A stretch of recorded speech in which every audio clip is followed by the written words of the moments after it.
In the rolling hills of colonial Virginia, where morning mist still clings to abandoned tobacco fields, there stands a cemetery that local historians refuse to discuss in detail. 5 identical headstones form a perfect line beneath an ancient oak tree, each bearing the same surname, Aldermore, each marking the death of a young man in the prime of his life, each carved with the exact same age, 21 years old.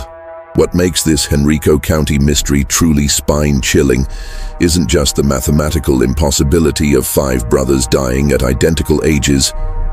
It's the family records discovered in 1987 during a courthouse renovation.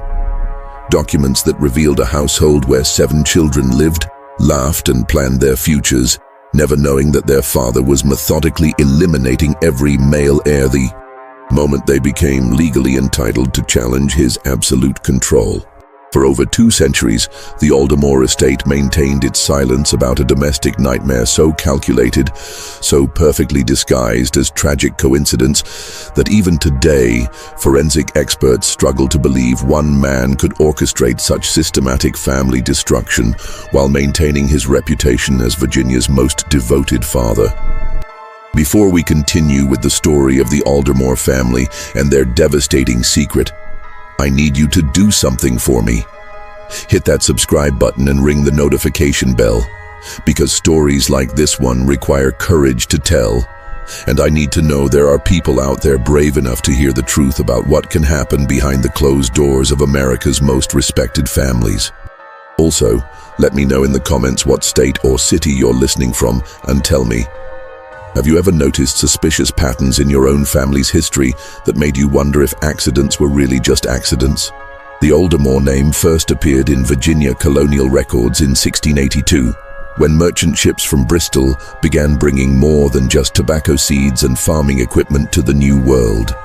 Henrico County in the late 1600s was tobacco country, where vast plantations stretched along the James River and fortunes were measured in acres, slaves, and the golden leaf that made Virginia the crown jewel of English colonial commerce.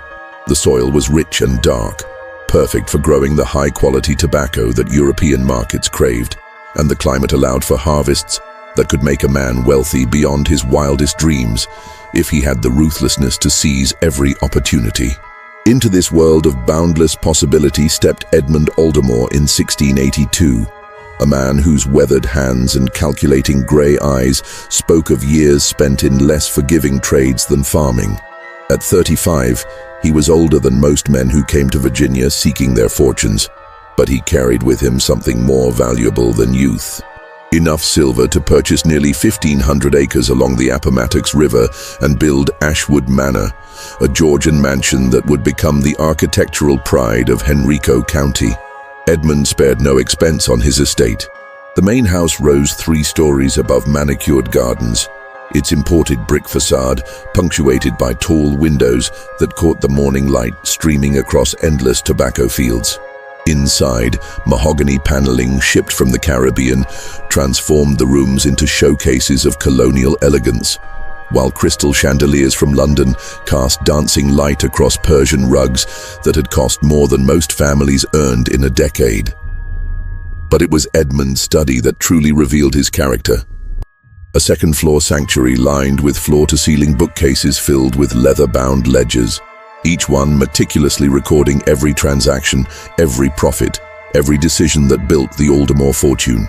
Here, amid the smell of pipe tobacco and expensive ink, Edmund planned not just his business ventures, but every aspect of his family's future, including details that would have horrified anyone who discovered them. By 1685, Edmund had married Constance Hartwell, daughter of a respected Norfolk family whose bloodline traced back to the earliest Jamestown settlers. Constance was 19, with auburn hair that caught firelight like copper, and intelligent green eyes that seemed to see through people's pretenses to the truth beneath. She brought to the marriage not just her father's blessing and a substantial dowry, but also the social connections that would cement the Aldermore position among Virginia's plantation aristocracy. Their first child, William, was born during a thunderstorm in the spring of 1686. As Edmund held his son for the first time, feeling the infant's tiny fingers grip his thumb, He whispered words that Constance found touching at the time, but would later remember with growing horror. 21 years, my boy. You have 21 years to enjoy this world before you must prove yourself worthy of inheriting everything I've built. The Aldermore family grew quickly in those early years. Thomas arrived in 1688, a robust baby with his mother's green eyes and his father's determined chin. James followed in 1690, then Samuel in 1692, and finally Benjamin in 1694. Between the boys came two daughters, Margaret in 1689 and Catherine in 1693. By 1695, Ashwood Manor was filled with the sounds of children's laughter, running feet on hardwood floors, and the constant chatter of siblings who adored each other with the fierce loyalty that only large families understand. Constance threw herself into motherhood with the same passion she brought to everything else, creating a household where education, creativity, and moral development were valued as highly as business success. She taught her daughters to read and write, unusual for the time, and encouraged all her children to think independently and question the world around them. The boys learned Latin and mathematics alongside practical skills like surveying and crop management, while the girls studied literature, music, and the complex social graces required of plantation ladies. Edmund, for his part, seemed to be the model father. He spent hours with his sons in the fields, teaching them about tobacco cultivation, slave management, and the intricate web of business relationships that sustained plantation life. He was patient with their questions, encouraging of their ambitions, and generous with praise when they showed aptitude for learning. Visitors to Ashwood Manor often commented on the obvious affection between Edmund and his children, the way his stern demeanor softened when he spoke of their accomplishments and future prospects. But beneath this facade of paternal devotion, something darker was taking root. Edmund's love for his children was real, but it was a possessive, controlling love that brooked no challenge to his authority. As his sons grew older and began developing their own ideas about justice, morality, and the proper treatment of slaves, Edmund watched with growing concern. These were not the obedient heirs he had envisioned. They were independent thinkers who might someday use their inheritance rights to undermine everything he had worked to build. The problem, from Edmund's perspective, was Virginia's inheritance law. Colonial statutes granted male children automatic rights to their father's property when they reached the age of 21, rights that could not be revoked or circumvented once legally established. A father could disinherit a son for moral failings or criminal behavior, but only through lengthy court proceedings that would expose family secrets to public scrutiny. For a man like Edmund, who valued control above all else, the prospect of his life's work being potentially dismantled by idealistic young men was intolerable. By the time William approached his 16th birthday in 1702, Edmund had already begun making the calculations that would doom his eldest son. The boy was showing dangerous signs of independence, questioning the harsh treatment of slaves, expressing interest in more humane farming methods, and worst of all, talking about the moral obligations that would come with inheriting his father's wealth. During family discussions about business matters, William had begun voicing opinions that directly contradicted Edmund's established practices, speaking with the confidence of youth about reforming systems that had made the Aldermore family rich. The household staff at Ashwood Manor noticed that Edmund's behavior began changing around this time, though none of them understood the significance of what they observed. Martha Henley, the family's head housekeeper, later recalled that Edmund started taking long walks alone around the property, paying particular attention to the various barns, storage buildings, and other structures where accidents might plausibly occur. He also began asking subtle questions about his children's daily routines, when they typically woke up, which paths they preferred for their morning rides, whether they had habits of inspecting property improvements without supervision. Most disturbing of all, Edmund started keeping what appeared to be a new type of ledger, one that he locked away in a special compartment of his study desk. Unlike his business records, which were models of precise organization, this journal was written in a coded script that made its contents impossible for casual observers to decipher. Martha glimpsed it once while cleaning the study and noticed that it seemed to contain dates, names, and what looked like detailed diagrams of buildings and mechanical devices. As William's 21st birthday approached in the spring of 1707, the entire Aldermore household was caught up in preparations for what promised to be the social event of the season. Invitations had been sent to families throughout Virginia, and even the governor had accepted Edmund's invitation to honor the young man who had shown such promise in his studies and seemed destined for great things in colonial society. But Edmund had his own plans for William's coming-of-age celebration, plans that would ensure his eldest son never lived to challenge the authority of the man who had given him life. The morning of April 15th, 1707, dawned clear and warm, with the kind of perfect spring weather that made Virginia colonists grateful for their decision to build new lives in this fertile land.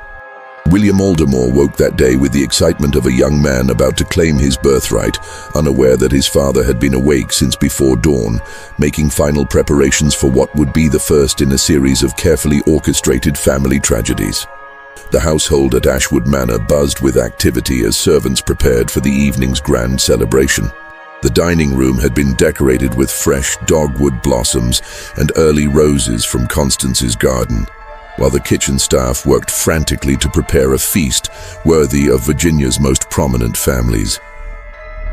William's birthday cake, made with precious sugar imported from Barbados, stood as the centerpiece of what was meant to be a joyous occasion. Edmund spent the morning moving through the house with apparent calm, checking details and offering suggestions about the evening's arrangements. But those who knew him well noticed a strange intensity in his manner, an almost fever-bright quality to his usually cool grey eyes. When Constance asked if he was feeling well, he brushed off her concerns and claimed he was simply excited about celebrating their eldest son's achievement. Around mid-morning, as the household preparations reached their peak, Edmund approached William with what seemed like a routine request. The oldest tobacco barn on the property needed inspection before the day's festivities, he explained. There had been reports of structural damage from recent spring rains, and as the future owner of Ashwood Manor, William should learn to identify such problems before they became serious threats to the tobacco crop. It was exactly the kind of practical lesson that had always characterized Edmund's approach to preparing his sons for their inheritance responsibilities, so William agreed without hesitation. The other children were busy with their own preparations for the evening, Thomas helping to arrange chairs in the great hall, James polishing the family silver, Samuel and Benjamin decorating the front portico with ribbons and flowers, while Margaret and Catherine worked with their mother on flower arrangements that would grace every room.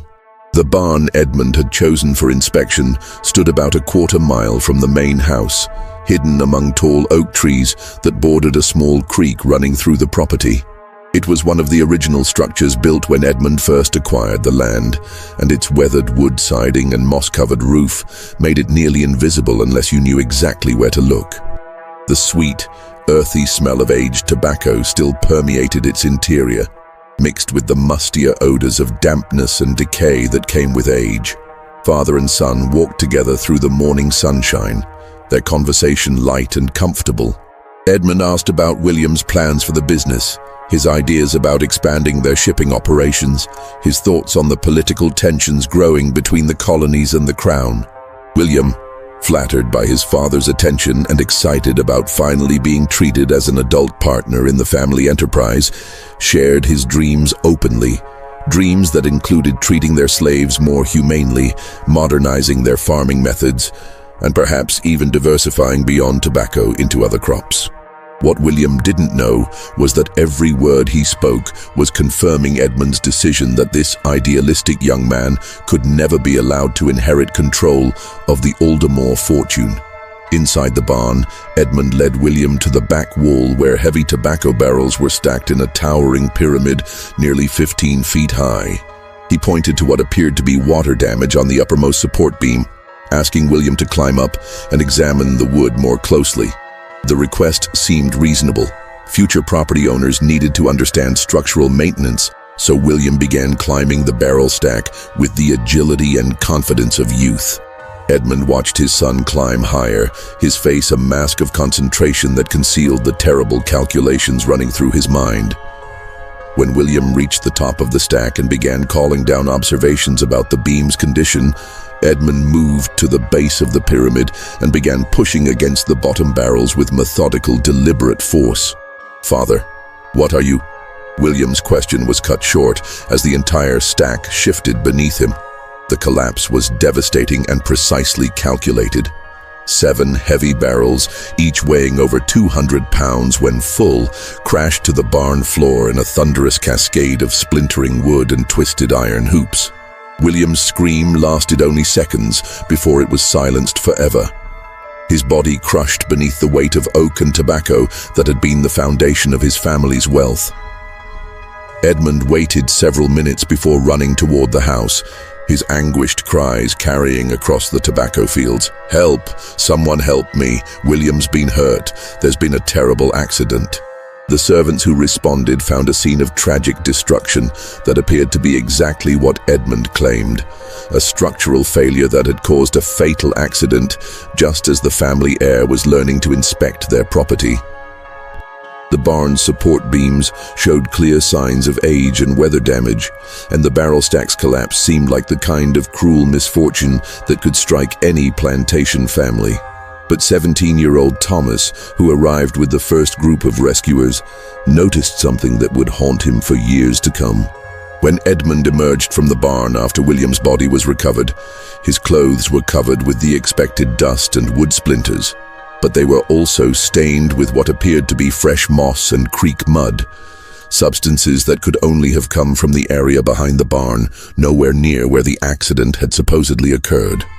More disturbing still, Thomas remembered seeing his father near that same barn earlier in the week, carrying tools and working on something that he couldn't quite make out from his distant vantage point.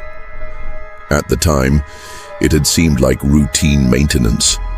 Now, in the aftermath of tragedy, the memory took on a more sinister significance. The funeral was held 3 days later, with representatives from every prominent family in Tidewater, Virginia in attendance. William was buried in the family plot behind Ashwood Manor, beneath a headstone that Edmund personally commissioned from Richmond's finest stonecutter. The inscription was simple but heartbreaking.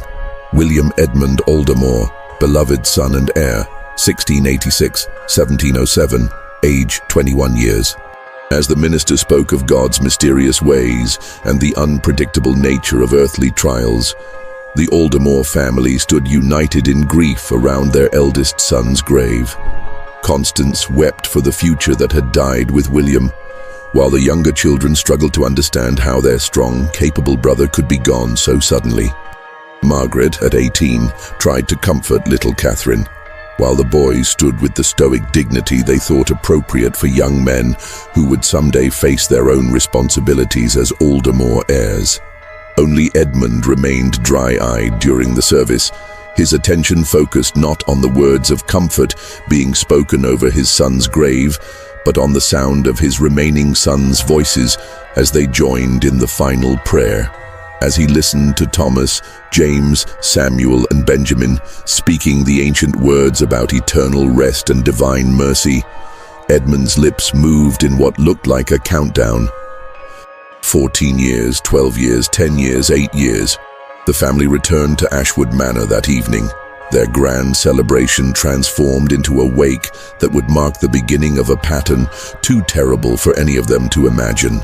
But already, in the locked drawer of his study desk, Edmund was updating his coded journal with new entries, calculations and timelines that would ensure the Aldermore fortune remained under his absolute control for decades to come.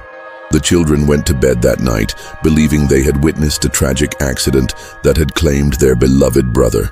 They had no way of knowing that they were living in a house with a killer who had just perfected his method and was already planning his next victim. The years following William's death transformed Ashwood Manor from a place of joy and celebration into something far more subdued and watchful. The laughter that had once echoed through its halls became more restrained, and the easy confidence that had characterized the Aldermore children gave way to a subtle but persistent anxiety that none of them could quite name. Constance retreated into the small chapel Edmund had built on the property, spending hours in prayer and contemplation that her family attributed to natural grief, but which served a deeper purpose. She was beginning to remember details about William's death that troubled her profoundly. The timing of the accident, Edmund's lack of visible grief despite his public displays of mourning, and most disturbing of all, the way he seemed to be watching their remaining sons with a calculating intensity that had never been there before. Thomas, now the eldest at 19, threw himself into his studies and business training with determination that impressed everyone who knew him. Unlike William, who had been somewhat idealistic about plantation management, Thomas possessed a practical intelligence that seemed perfectly suited to inheriting and expanding the Aldermore fortune. He understood the economic realities of slave labor, the complexities of tobacco markets, and the social dynamics that governed colonial Virginia society. By 1709, Thomas had become indispensable to the family business, accompanying Edmund on trips to Richmond and Norfolk, negotiating with ship captains and tobacco buyers, and managing day-to-day operations with skill that belied his youth. Several prominent families had already begun making subtle inquiries about potential marriage alliances, recognizing Thomas as one of Virginia's most eligible bachelors. But Edmund watched his second son's growing competence with mounting concern rather than pride. Thomas was developing exactly the kind of independent judgment and moral authority that could challenge paternal control once he legally inherited his portion of the estate. Worse still, he had begun expressing ideas about modernizing their slave management practices, not from humanitarian concerns like William, but from a coldly practical understanding that better-treated slaves were more productive and less likely to run away or cause trouble. "Father," Thomas said during one of their business discussions in the spring of 1709, "I've been studying the operations at the Randolph Plantation, and I believe we could increase our tobacco yields by 15% if we provided better housing and nutrition for our people. The initial investment would be substantial, but the long-term profits would more than justify the expense."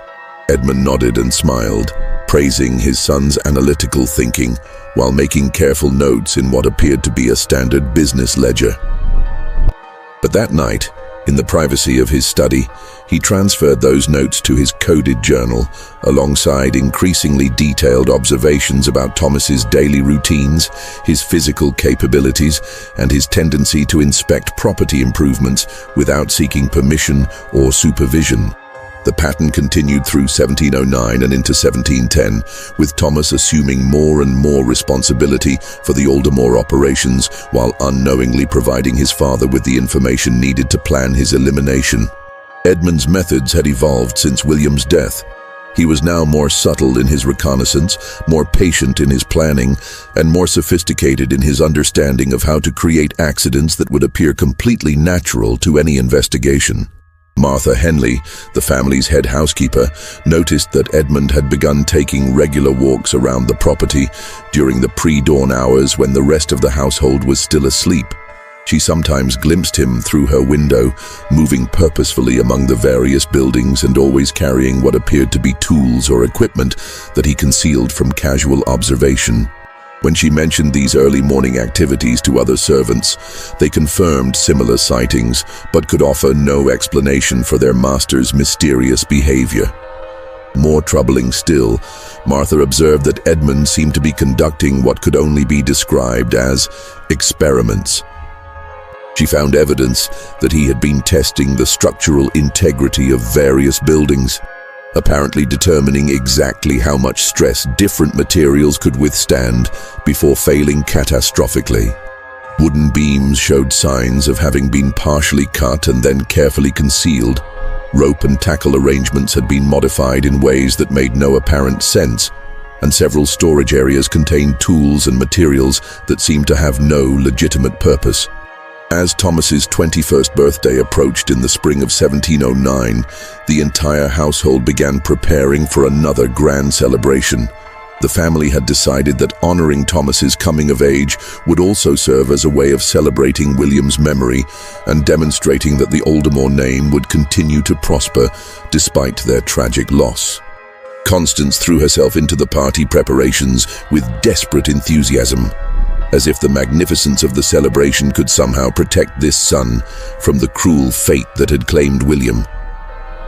Invitations were sent throughout Virginia, and Edmund commissioned special gifts that included a complete set of surveying instruments and a matched pair of pistols that had been crafted by the finest gunsmiths in London. But as April 15, 1709 drew closer, Martha Henley made a discovery that convinced her something terrible was being planned. While cleaning Edmund's study, she noticed that his mysterious coded journal had been left unlocked and partially open. Though she couldn't decipher most of the text, she could clearly make out several dates, diagrams that appeared to show the interior of various buildings, and what looked like detailed calculations about weights, leverage, and structural engineering. Most chilling of all, she saw Thomas's name written at the top of a page that contained what appeared to be a timeline culminating on April 15, 1709, the date of his 21st birthday. Martha faced an impossible choice. In colonial Virginia, a household servant who accused her master of planning murder would likely be dismissed as delusional, or worse still, charged with making false accusations against a respected member of society. But she couldn't stand by and watch another of the Aldermore children die in what would undoubtedly be called a tragic accident. Her solution was to enlist the help of Dr. Marcus Fairfax, the physician who had attended William during his final moments and who had privately expressed skepticism about the convenient timing of that death. Dr. Fairfax was a man of science who believed in careful observation and logical deduction, qualities that made him willing to consider possibilities that others might dismiss as impossible. When Martha approached him with her concerns about Thomas's safety, Dr. Fairfax listened with the methodical attention he brought to all his medical consultations. He asked probing questions about the physical evidence she had observed, requested detailed descriptions of Edmund's recent behavior, and ultimately agreed that the pattern she described was too suspicious to ignore. "The challenge," he told her, "is that we have no legal authority to intervene in the private affairs of one of Virginia's most respected families. Any accusations we make must be supported by irrefutable evidence, or they will be dismissed as the fantasies of hysterical servants." Dr. Fairfax's solution was both simple and terrifying. They would have to catch Edmund in the act of attempting to murder his son. The plan they developed required careful coordination and considerable courage. On the morning of Thomas's 21st birthday, Dr. Fairfax and several trusted allies would position themselves at strategic locations around the Aldermore property, hidden but close enough to observe any suspicious activities. Martha would monitor Edmund's movements from inside the house, while Constance, who had been quietly brought into their conspiracy, would attempt to keep Thomas close to areas where help could reach him quickly if danger threatened. But Edmund had been planning his second murder for over a year, and his preparations were far more sophisticated than anyone realized. On the evening of April 14, 1709, as the household was making final preparations for Thomas's birthday celebration, Edmund approached his son with news that seemed like a stroke of remarkable good fortune. A ship had arrived unexpectedly in Richmond, carrying a potential buyer who claimed to represent tobacco merchants in Amsterdam. The man was offering prices significantly above current market rates, but he would only be in Virginia for one day before continuing to the Carolinas. "If we can reach Richmond before noon tomorrow," Edmund explained, "we might be able to negotiate a contract that would make this our most profitable year ever.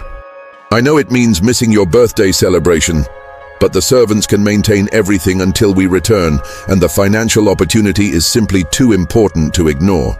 Thomas, whose practical nature made him appreciate the value of such business opportunities, agreed to make the trip despite his disappointment about missing his party. The plan was to leave Ashwood Manor before dawn, conduct their business in Richmond during the morning, and return in time for a smaller family celebration that evening. What Thomas didn't know was that there was no ship in Richmond, no Amsterdam buyer, and no business opportunity. The entire story was a fabrication designed to get him away from the house and into a situation where his death could be staged without witnesses who might ask inconvenient questions. Edmund had spent months planning every detail of what would appear to be a highway robbery gone wrong. The road between Ashwood Manor and Richmond passed through several stretches of dense forest, where bandits had occasionally attacked travelers, making it a plausible location for violence.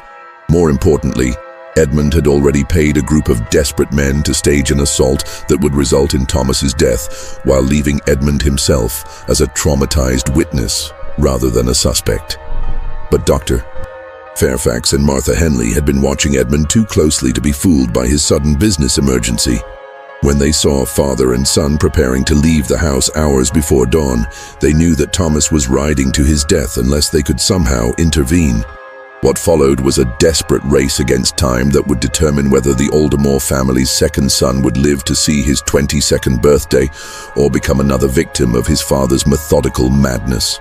The pre-dawn darkness of April 15, 1709, hung heavy with mist as Edmund and Thomas prepared to depart for Richmond. Dr. Fairfax, hidden among the oak trees that lined the main drive of Ashwood Manor, watched through a spyglass as the two men saddled their horses and loaded what appeared to be business documents into leather saddlebags. Thomas seemed excited about the unexpected opportunity, chatting eagerly with his father about negotiation strategies and the potential profits from their Amsterdam connection. Edmund, for his part, maintained the facade of an experienced businessman, preparing for an important meeting. But Dr. Fairfax noticed telling details that confirmed his worst suspicions. The way Edmund kept checking a pocket watch as if following a precise timeline. The manner in which he positioned himself to control which route they would take to Richmond. And most damning of all, the bulge beneath his coat that suggested he was carrying more than the usual traveler's pistol.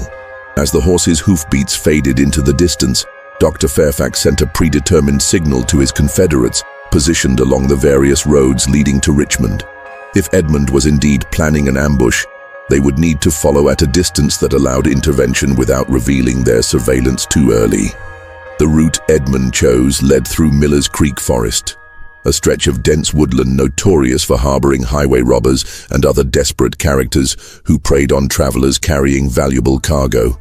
It was exactly the location Dr. Fairfax had predicted, based on his analysis of where a staged robbery would seem most plausible to colonial authorities. What Dr. Fairfax didn't know was that Edmund's preparations had begun weeks earlier with careful recruitment of the men who would perform the actual killing. Jacob Fletcher, the same drifter who had later delivered false messages about dying relatives, had introduced Edmund to a small gang of former soldiers who had turned to banditry after failing to establish themselves in legitimate trades. These men were perfect for Edmund's purposes, desperate enough to kill for money, experienced enough to make the attack look authentic, and expendable enough that their own deaths during the robbery would eliminate any witnesses who might later contradict the official story. The ambush was scheduled to occur at a creek crossing about 5 miles from Ashwood Manor, where the road narrowed between steep banks that would prevent escape.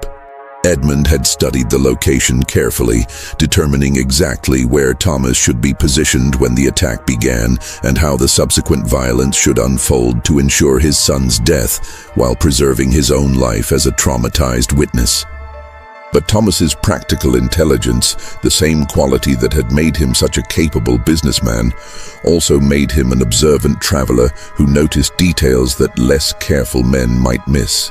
As they approached Miller's Creek Forest, he became aware that their horses were showing signs of nervousness that suggested the presence of other people hidden in the woods ahead. "Father," Thomas said, reining in his mount and speaking in a low voice, "something doesn't feel right about this area. The horses are acting like there are people watching us from the trees." Edmund's response revealed the depth of his commitment to the plan he had spent months developing. Rather than acknowledging his son's legitimate concerns and suggesting they find an alternative route, he dismissed the warning with a confidence that seemed designed to prevent any change in their direction. "Nonsense," Edmund replied briskly. "You're letting your imagination run away with you. We've traveled this road dozens of times without incident, and we can't afford to waste time on detours when we have important business waiting in Richmond." The exchange might have ended there, with Thomas deferring to his father's greater experience and continuing toward the ambush site. But at that moment, Dr. Fairfax made a decision that would save Thomas's life and expose Edmund's murderous intentions. Spurring his horse from concealment, Dr. Fairfax rode onto the road behind the two Aldermore men, calling out in a voice loud enough to be heard by anyone hidden in the surrounding forest. "Edmund! Thomas, thank God I caught up with you before you reached the dangerous section of this road." Edmund's face went white with rage as he realized his carefully laid plans were being disrupted. The bandits he had hired were positioned ahead, waiting for the signal to begin their attack, and any significant delay or change in circumstances would force him to abort the entire operation. "Dr. Fairfax," Edmund said through gritted teeth, "what brings you out so early, and why are you concerned about the road ahead?" Dr. Fairfax had prepared for this moment, crafting a story that would expose Edmund's deception while providing Thomas with information that might save his life. "I received word last night from a patient in Richmond, Dr. Fairfax explained, his voice carrying the authority of someone reporting urgent medical intelligence. "There have been 3 separate attacks on travelers in Miller's Creek Forest over the past week, including one yesterday that left 2 men dead and their cargo stolen. The colonial militia has been notified, but they haven't had time to clear the area of bandits." Thomas immediately recognized the wisdom of avoiding known danger, but Edmund's reaction revealed his true priorities. Rather than expressing gratitude for the warning or suggesting they find a safer route, he seemed frustrated by the delay and insisted that their business was too important to postpone for rumors about highway robbers. "Dr.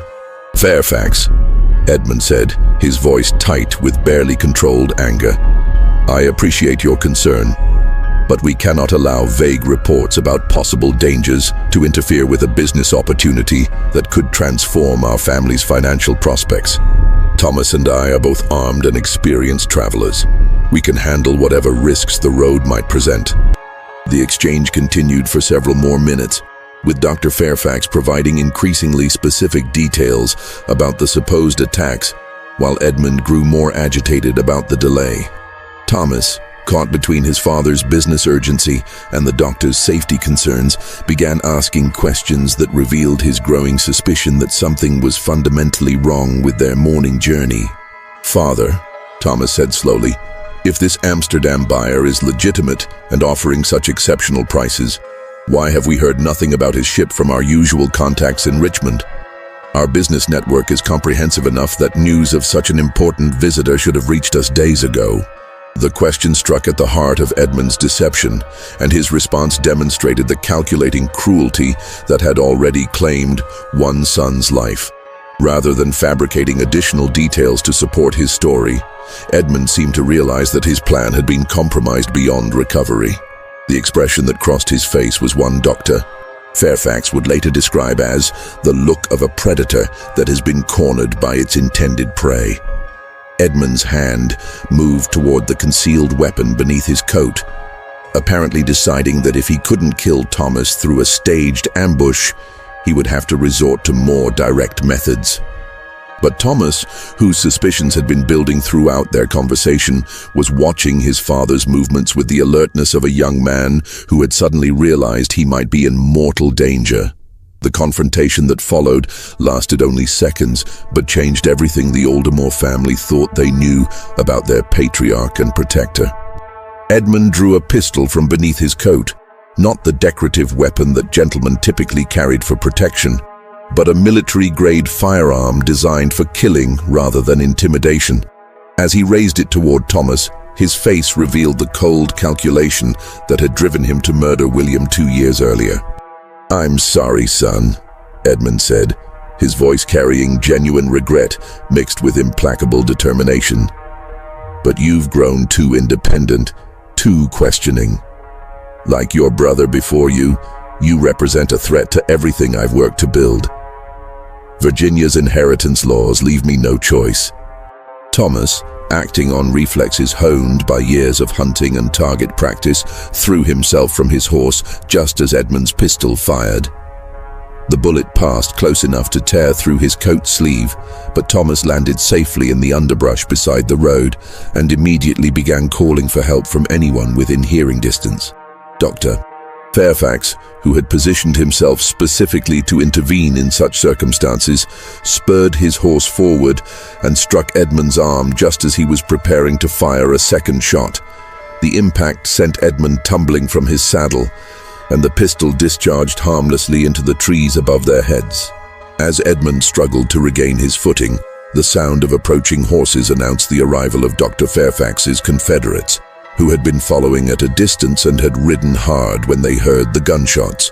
Within minutes, Edmund found himself surrounded by armed men who had witnessed his attempt to murder his own son. But even in the face of overwhelming evidence, Edmund's response revealed the depths of his narcissistic confidence in his ability to manipulate any situation to his advantage. Instead of denying his actions or claiming self-defense, Edmund straightened his coat and addressed his captors with the same authority he might use in a business negotiation. "Gentlemen," he said calmly, "you have interfered with a private family matter that you do not fully understand. Thomas has been making threats against my life and the security of our estate. What you witnessed was a father's legitimate attempt to defend himself against a son who has been corrupted by dangerous ideas about inheritance rights and parental authority. The accusation was so outrageous, so completely contrary to everything the witnesses had observed, that it convinced Dr. Fairfax that Edmund Aldermore was not merely a killer, but a man whose disconnection from reality made him capable of any deception necessary to protect his interests." Thomas, emerging from the underbrush with his torn coat and genuine terror still visible in his eyes, provided the response that sealed his father's fate. "Dr. Fairfax," Thomas said, his voice shaking but clear, "my father just confessed to murdering William. He said that both William and I represented threats to his control of the family fortune, and that Virginia's inheritance laws left him no choice but to eliminate us before we could claim our inheritance rights." The words hung in the morning air like smoke from a dying fire, impossible to ignore once spoken. Dr. Fairfax and his witnesses looked from Thomas to Edmund, waiting for a denial that never came.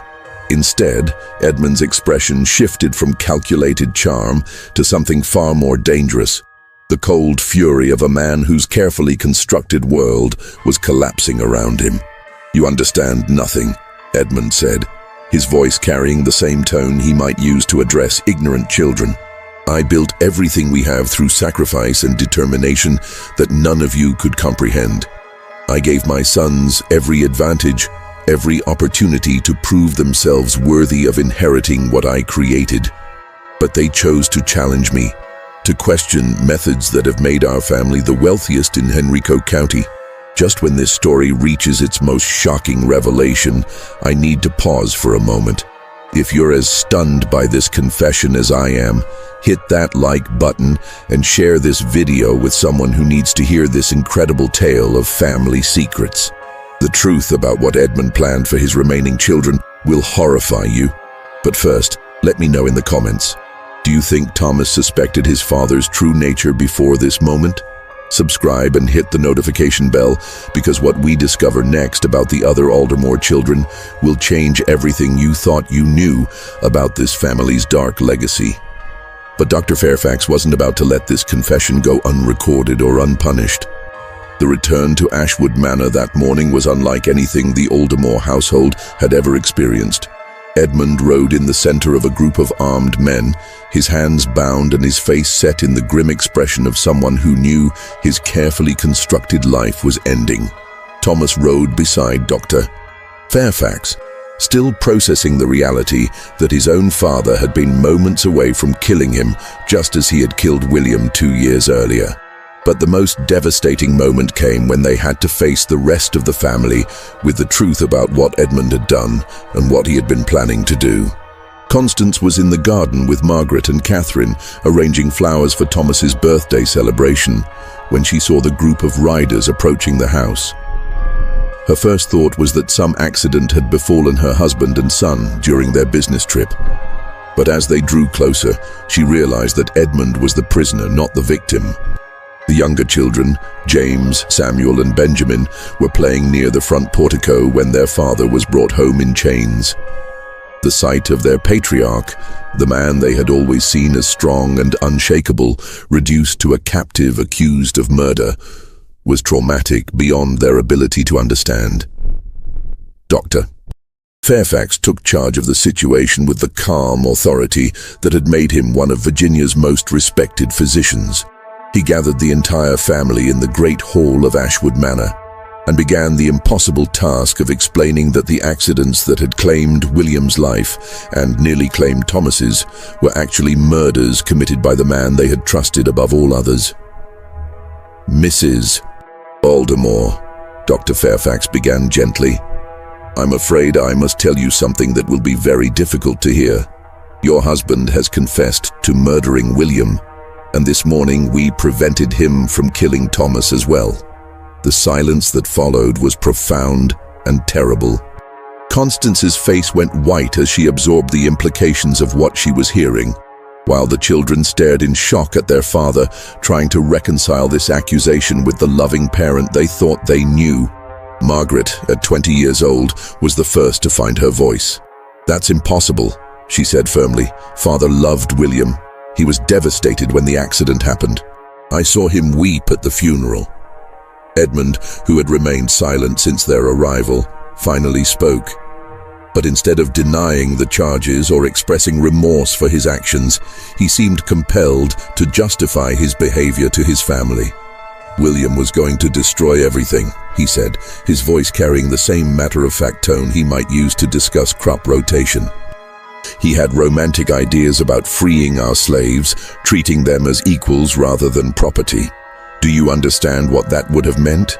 The complete collapse of our tobacco operation, the loss of our social position, the destruction of wealth that has taken decades to accumulate. Constance rose from her chair, her face a mask of horror and dawning comprehension. Edmund, she whispered, what are you saying?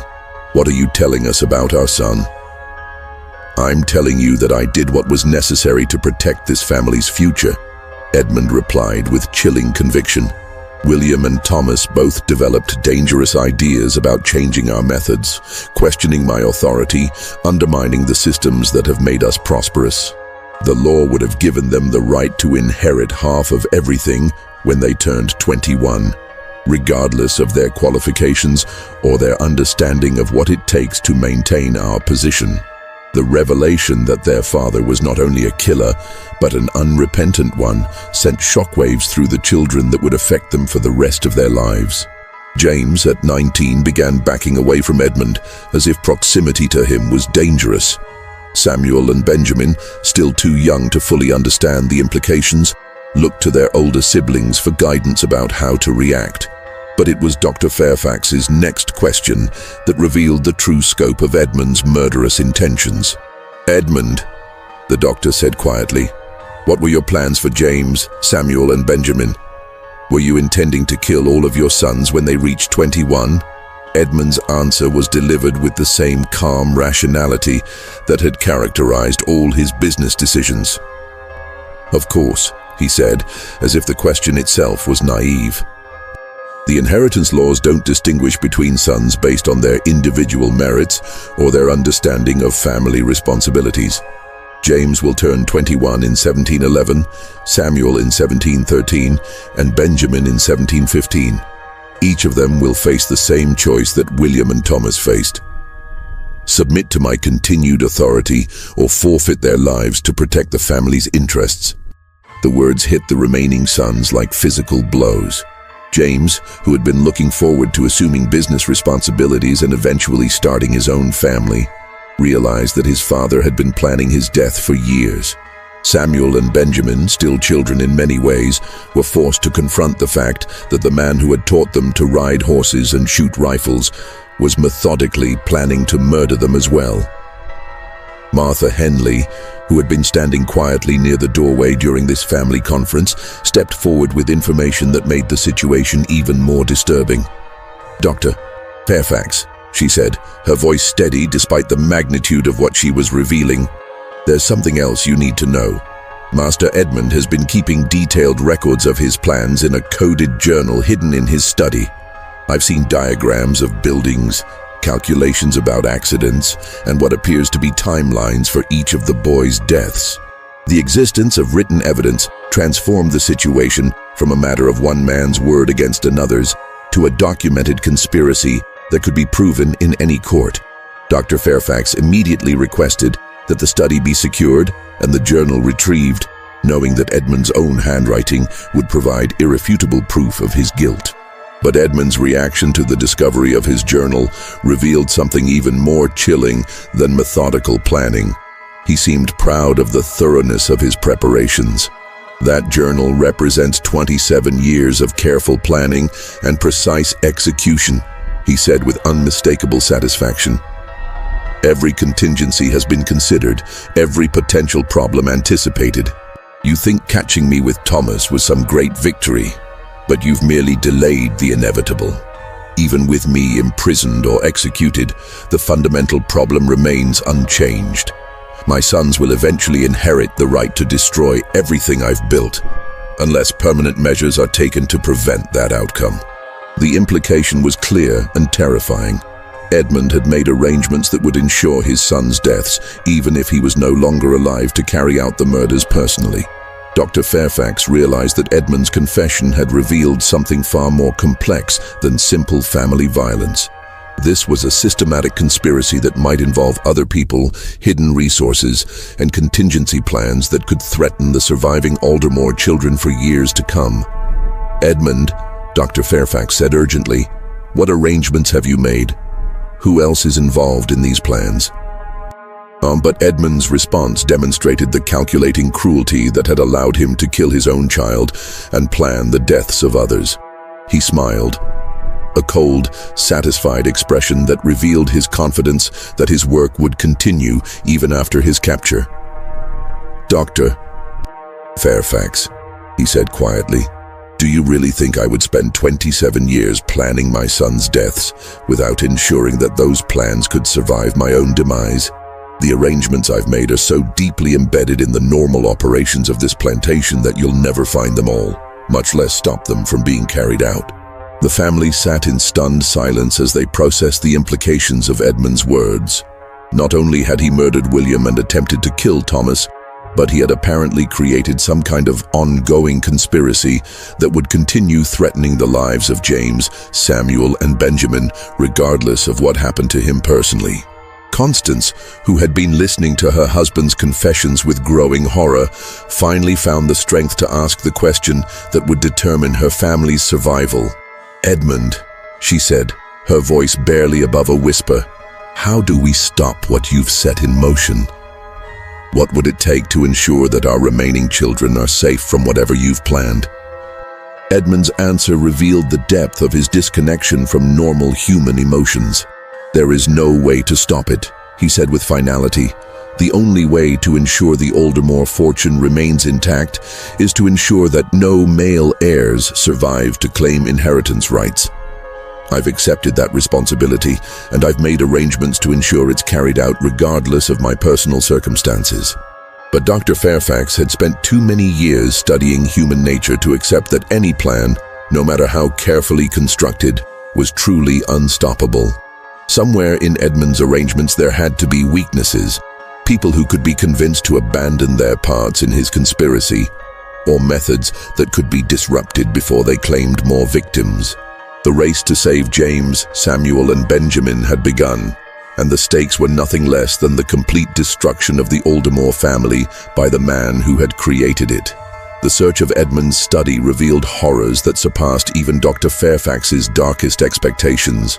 The coded journal was just the beginning. Hidden behind false panels and concealed in specially constructed compartments, they found an archive of murder that documented not only past crimes, but detailed plans for future ones. The journal entries stretched back to 1681, beginning with what appeared to be practice killings in England before Edmund's arrival in Virginia. His nephew Peter's death in the Bristol warehouse fire had been just one of several inheritance disputes that Edmund had resolved through carefully staged accidents. The margins of these early entries contained notes about what he had learned from each killing, how to better disguise evidence, how to create more convincing accident scenarios, how to manipulate witness testimony through careful selection of timing and location. But it was the section devoted to his Virginia family that revealed the true scope of his madness. Each son's personality, physical capabilities, and potential vulnerabilities had been catalogued with scientific precision. Edmund had noted their daily routines, their favorite locations on the property, their relationships with other family members, and most chilling of all, their individual fears and weaknesses that could be exploited during their murders. William's file contained detailed architectural drawings of the tobacco barn where he died, complete with calculations about barrel weights, collapse patterns, and the precise positioning required to ensure fatal injuries. The margins were filled with observations about William's trusting nature and his tendency to follow his father's instructions without question, traits that had made him easy to manipulate into a deadly situation. Thomas's file was even more elaborate, documenting multiple potential scenarios for his elimination. The highway robbery plan had been just one option among many. Edmund had also considered staging a hunting accident, arranging a drowning during a fishing expedition, and even poisoning him with tobacco extracts that would appear to be accidental ingestion of processing chemicals. But the files for James, Samuel, and Benjamin were what made Dr. Fairfax's blood run cold. These weren't just murder plans, they were detailed psychological profiles that revealed Edmund's understanding of each child's character in ways that could only come from years of careful observation and manipulation. James, now 19, was described as intellectually curious but physically reckless, most vulnerable to accidents involving mechanical devices or structural failures. The file contained sketches of modified farming equipment that could malfunction catastrophically, designs for weakened bridges that would collapse under specific weight loads, and plans for creating sinkholes that would appear to be natural geological phenomena. Samuel's file focused on his love of horses and his ambition to become involved in Virginia's emerging racing industry. Edmund had planned to stage a riding accident using drugged animals, sabotaged equipment, or deliberately created hazards along Samuel's favorite trails. The level of detail was horrifying. Edmund had even identified specific horses in their stable that could be trained to behave unpredictably under certain conditions. Benjamin's file was perhaps the most disturbing because it dealt with a child who was still only 15 years old. Edmund had noted his youngest son's fascination with firearms and his desire to participate in hunting expeditions with his older brothers. The planned accident involved modified gunpowder that would cause a rifle to explode when fired, creating injuries that would appear to be the result of defective ammunition rather than sabotage. But hidden within each file were references to secondary arrangements and backup protocols that confirmed Edmund's claims about preparations that would survive his capture. Dr. Fairfax found coded notations that appeared to reference other people, servants, business associates, or hired criminals who had been given specific instructions about carrying out murders if Edmund was unable to do so personally. The breakthrough came when Martha Henley recognized one of the coded names in the journals. Fletcher had appeared in multiple entries, always in connection with tasks that required someone outside the immediate family. Martha remembered that Jacob Fletcher, the drifter who had delivered false messages about dying relatives, had been seen on the property several times over the past 2 years, always in association with unexplained deliveries or mysterious projects that Edmund supervised personally. Dr. Fairfax, Martha said urgently, I think Fletcher might be more than just a messenger.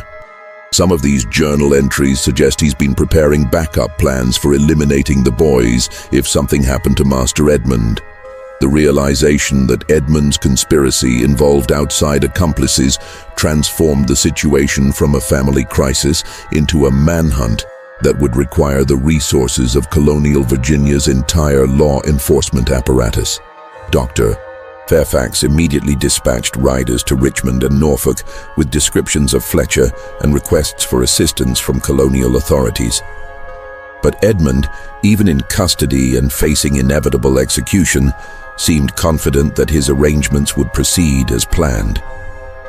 "You found my records," he said when confronted with the evidence from his study, "but you still don't understand the scope of what I've created. Fletcher is just one component of a larger system. Even if you capture him, there are others who have been given pieces of the plan, people who don't even know they're part of a conspiracy to commit murder." The interrogation that followed revealed Edmund's true genius for evil. Over the course of 27 years, he had gradually recruited a network of people who had been assigned seemingly innocent tasks that would combine to create lethal accidents.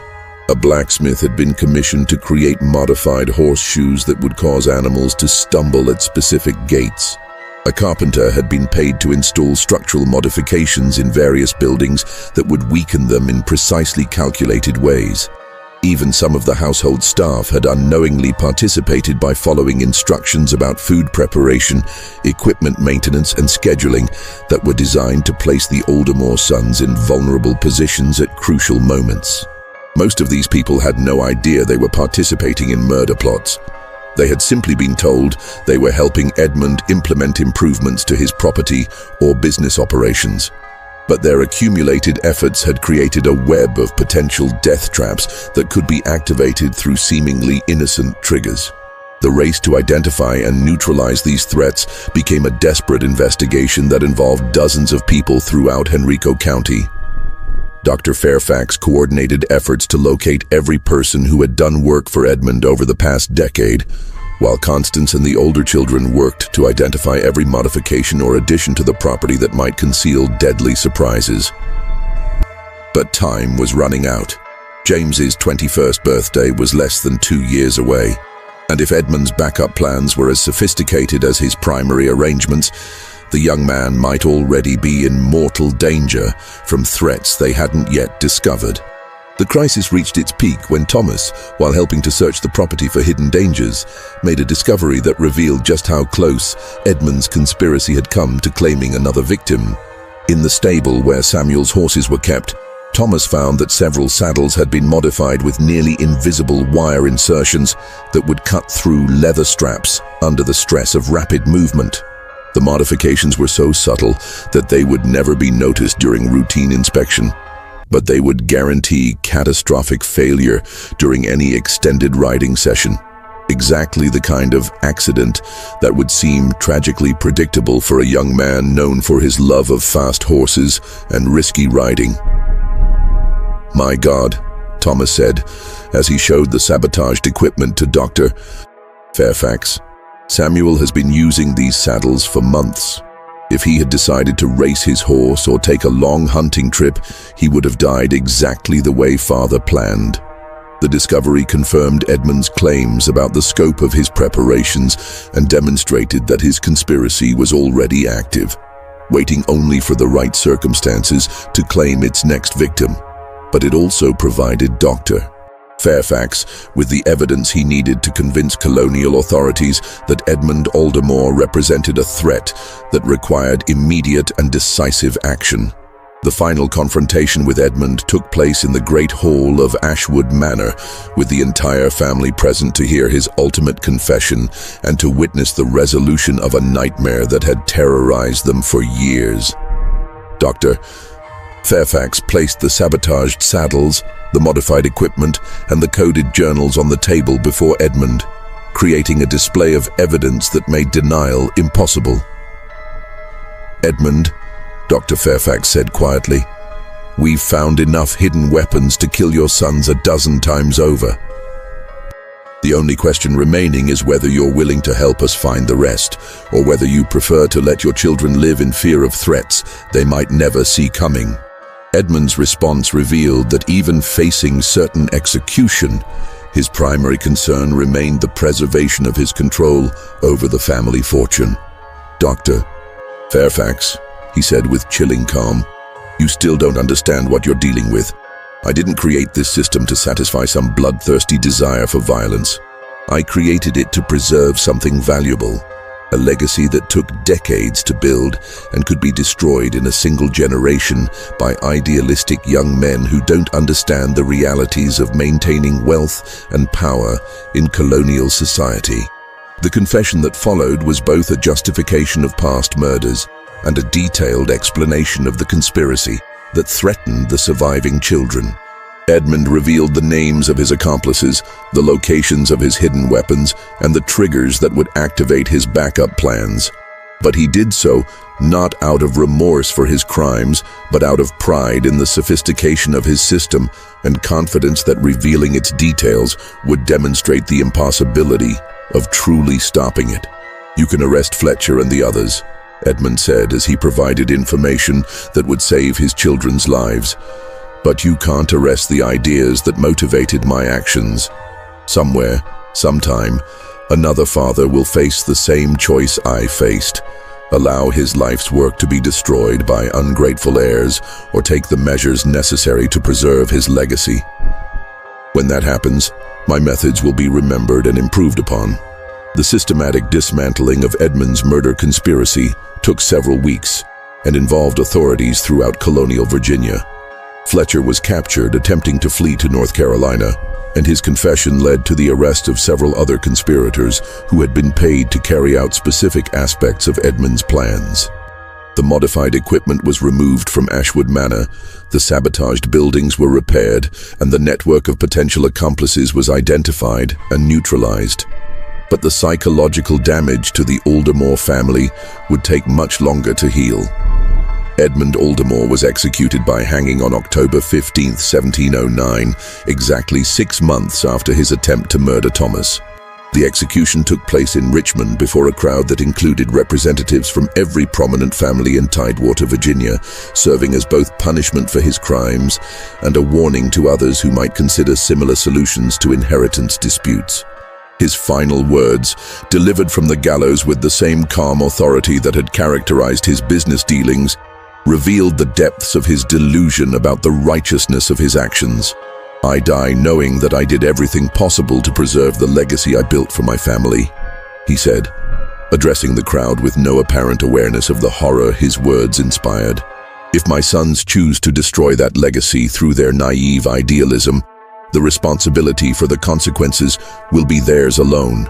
The disposal of the Aldermore estate proved more complex than anyone had anticipated. Constance, as Edmund's widow, inherited everything by default, but the property carried with it the burden of blood money that had been built through slave labor and preserved through murder.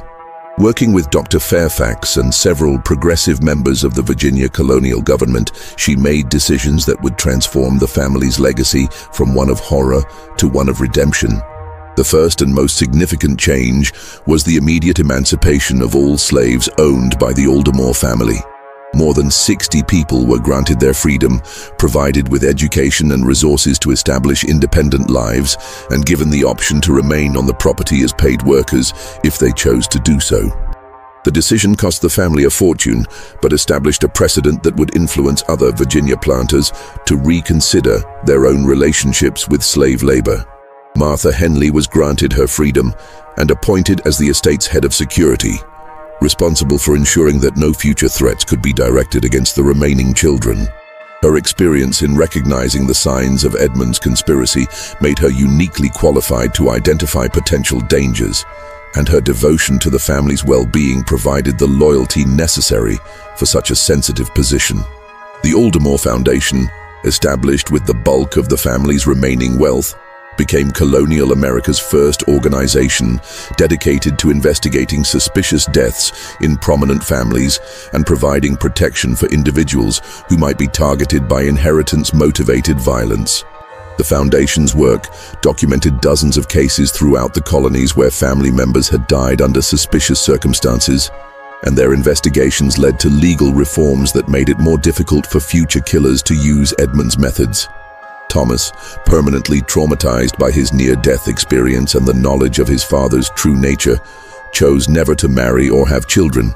He devoted his life to managing the Foundation's investigative work and developing legal protections for inheritance rights that would prevent future families from facing the terrors that had nearly destroyed his own. His work contributed to changes in Virginia law that required multiple witnesses for inheritance transfers and established penalties for coercion or violence related to family property disputes. James, Samuel, and Benjamin grew up knowing the truth about their father's intentions, a burden that shaped them into passionate advocates for family safety and legal reform. James became a lawyer specializing in inheritance law and family protection, while Samuel established Virginia's first organized system for investigating domestic violence.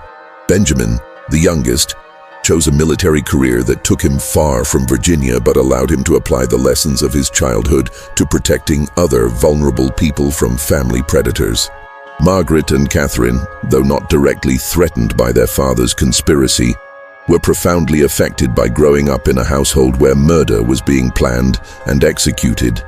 Margaret became one of colonial America's first female advocates for women's legal rights, arguing that wives and daughters needed independent protections against violent family members.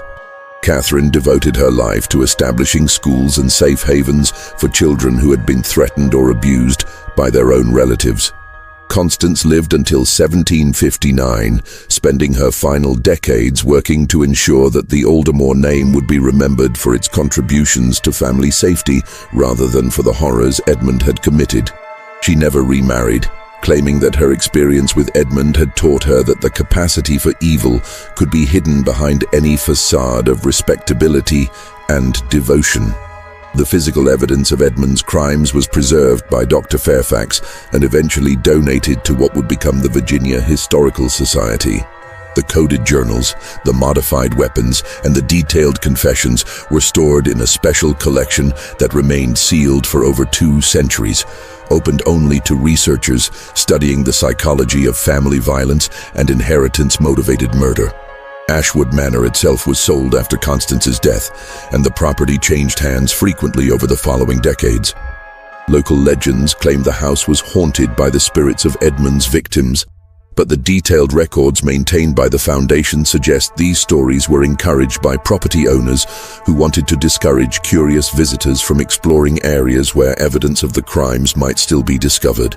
The family cemetery behind Ashwood Manor tells the final chapter of this story in a way that reveals both the scope of Edmund's planned atrocities and the ultimate failure of his conspiracy.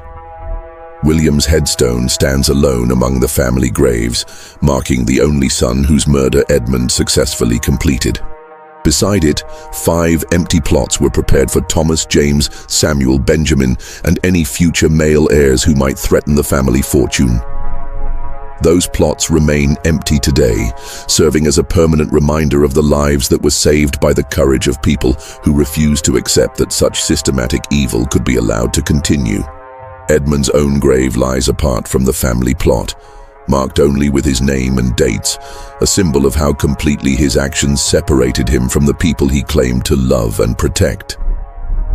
The case files compiled by Dr. Fairfax and the Aldermore Foundation eventually became the foundation for some of America's earliest research into family annihilation and inheritance-motivated murder. Their work documented behavioral patterns that modern criminal psychologists still reference when investigating suspicious deaths in wealthy families, and their techniques for gathering evidence against powerful perpetrators influenced investigative methods that remain standard practice well into the 20th century. Modern historians studying the Aldermore case often focus on its implications for understanding domestic violence in colonial American society. The meticulous documentation provided by Dr. Fairfax and Martha Henley offers rare insight into how family murders were planned and executed in an era when forensic science was non-existent and legal protections for family members were minimal. Their work demonstrates that domestic violence in colonial America was far more sophisticated and widespread than traditional historical accounts have suggested. But perhaps the most important legacy of the Aldermore case is the question it raises about the nature of evil itself and the vulnerability of families to predators who hide behind masks of love and protection. Edmund Aldermore was not a madman or a monster in the traditional sense. He was a rational, calculating individual who murdered his own children for comprehensible, if morally reprehensible, reasons. His crimes were motivated not by hatred or sadism, but by an obsessive need to control his legacy and protect his vision of family success. This ordinariness of evil, this banality of carefully planned domestic murder, made the Aldermore case particularly disturbing to colonial American society. It suggested that the greatest threats to family safety might come not from external dangers like Indian raids or criminal strangers, but from within the supposedly sacred bonds of blood and marriage. The idea that a father could systematically plan to murder multiple children while maintaining his position as a respected community leader challenged fundamental assumptions about patriarchal authority and family loyalty that formed the foundation of colonial social structure. The psychological profile that emerges from Edmund's own writings and recorded confessions provides valuable insight into the mindset of family annihilators, individuals who kill multiple family members to achieve specific goals related to control, inheritance, or social status. His combination of narcissistic personality traits, meticulous planning abilities, and complete lack of empathy for his victims matches patterns that criminal psychologists continue to observe in similar cases today. What makes the Aldermore case particularly significant is not just the scope of Edmund's crimes, but the systematic nature of his planning and the way he integrated murder into the normal operations of his household. He didn't kill in moments of rage or passion. He planned each death for years, involving other people in his conspiracy without their knowledge, and creating backup systems that would ensure his goals were achieved, even if his primary methods failed. The fact that his conspiracy was ultimately discovered and dismantled provides hope that even the most sophisticated family predators can be stopped if people are willing to recognize warning signs and take action to protect vulnerable family members. But the case also demonstrates how difficult it can be to identify such threats when they come from people who are supposed to be protectors rather than predators. What do you think of this story? Do you believe that all of Edmund's conspirators were identified and captured? Or might there have been additional accomplices who escaped justice and continued his work in other families? The documentation suggests that his influence on inheritance-motivated murder might have extended far beyond his immediate family, possibly inspiring similar crimes throughout colonial America and beyond. Leave your comment below and share your theories about what other secrets might be buried in the records of early American families. If you enjoyed this tale of colonial American crime and want more horror stories rooted in historical fact, subscribe to our channel and hit the notification bell. Share this video with someone who appreciates dark mysteries from America's past, and join us next time as we explore another case where the line between historical fact and unspeakable horror becomes impossibly thin. Until then, remember that the most terrifying monsters are often the ones who hide behind masks of respectability and family devotion, and that the greatest threats to our safety may come from the very people we trust most completely.